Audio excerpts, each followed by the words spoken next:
আমাদের কলেজে যে মর্মান্তিক ঘটনা ঘটছে তার সেটা আমার বলে বোঝানো যাবে না।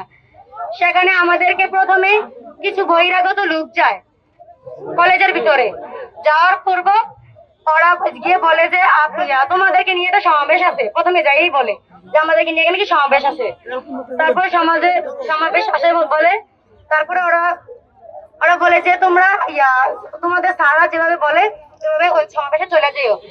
বান্ডেল থাকলে প্রতি সেনমানিতে টাকা বাঁচবে। বিকাশ সেনমানি বান্ডেল কিনে জিতুন প্রতি লেনদেনে। তা আমরা প্রশ্ন করলাম যে আমরা যে সমাবেশে যাবো, সমাবেশটা কিসের জন্য? ওরা বলছে আওয়ামী লীগের পুনর্বাসন না গঠানো, আমাদেরকে এইগুলো বলছে প্রথমে। এগুলো বলার পরে তারপরে আমাদের একজন আসছে ক্লাসের মধ্যে, আয়া সে বলছে যে 112 নম্বর কক্ষে যাইতে। তো আমরা গেলাম, ছুটির পরে শিক্ষকরা আমাদেরকে ওইখানের মধ্যে আমাদেরকে আধা ঘন্টা মতো আটকে রাখছে।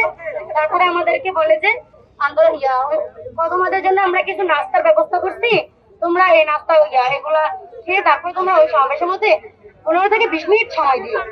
ডিগ্রি কলেজে কিছু শিক্ষার্থীদের মিথ্যা তথ্য দিয়ে একটি রাজনৈতিক কর্মসূচি নিয়ে যাওয়া হয়। সেখানে উপস্থিত থেকে উপদেষ্টা জনাব আসিফ মাহমুদ সজীব ভুঁইয়াকে পদত্যাগের দাবি জানানো হয়, তা যা অন্তত দুঃখজনক। ধরনের ভয়ভীতি এবং হুমকির মুখে আছেন, এবং আমি এই পর্যায়ে আমার ভাই বোনদের উদ্দেশ্যে তাদের নিরাপত্তার জন্য বর্তমান মুরাদনগর উপজেলা নির্বাহী অফিসার এবং জেলা প্রশাসকের কাছে খুব জোর আহ্বান করব এবং আমাদের শিক্ষা উপদেষ্টার কাছে খুব জোর আহ্বান করব।